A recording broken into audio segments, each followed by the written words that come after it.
Phillis Wheatley is a woman you probably never heard of, even though she had a profound impact on American history. Phillis Wheatley was taken from her home in West Africa when she was 7 or 8 years old. In July 1761, she was sold to the wealthy Boston merchant John Wheatley as a servant for his wife Susanna. They named their new servant Phillis after the ship she arrived on. Phillis was well treated in the Wheatley household, and they recognized her intellect, so Susanna and her daughter Mary taught Phillis to read and write. Within 2 years, Phillis mastered English, so she went on to learn Greek and Latin.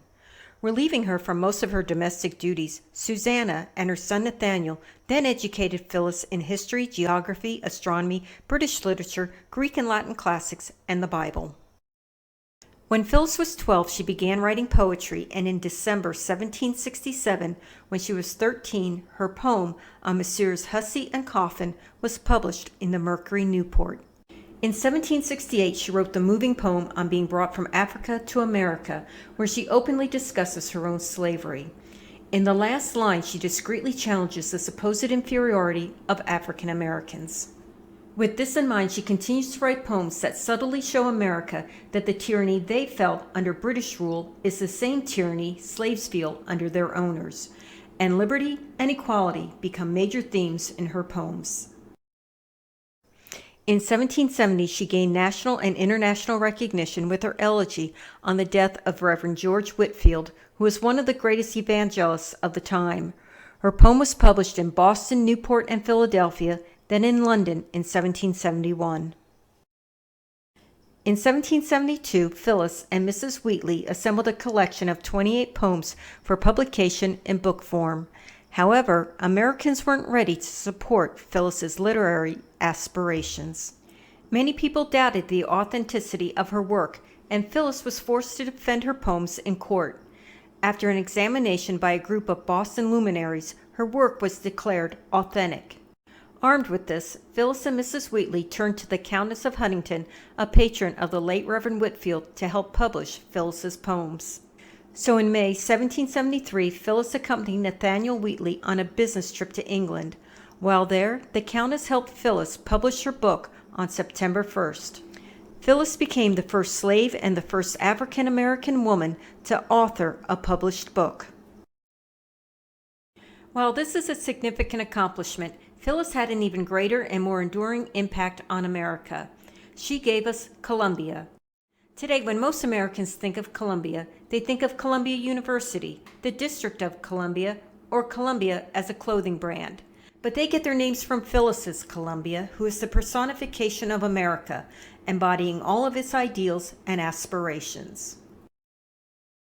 Phillis first introduced Columbia in her poem to His Excellency George Washington in October 1775. She gives a vivid description of a goddess who also righteously defends America as the land of freedom. Her poem also refers to George Washington as a man who embodies all the virtues America needs in a leader. But Phillis recognized that he's still just a man, and like all men, he can fall short. So at the end of her poem are these profound words: "Proceed, great chief, with virtue on thy side. Thy every action let the goddess guide."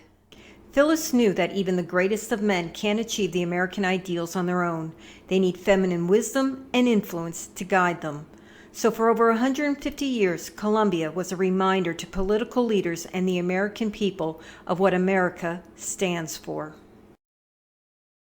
Throughout her life, Phillis continued to write poems about the ideals of the American Revolution. In her poem, Liberty and Peace, she continued to use Columbia as America's wise counselor. And we can't miss the irony that a young woman who spent so much of her life as a slave would create the image of Columbia to send America on its journey towards freedom, liberty, and justice for all. Phillis was given her freedom in October 1773 after she returned from England.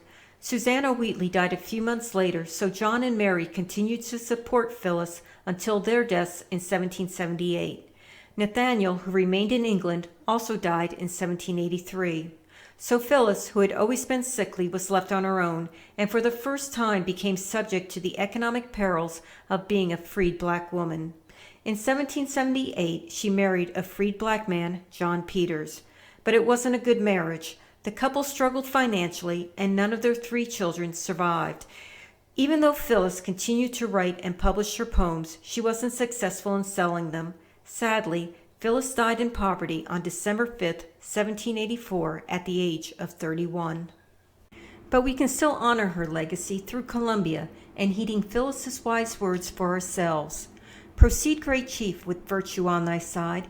Thy every action let the goddess guide. This is Dot Callahan asking you to help me turn the woman in the room into the women in the room.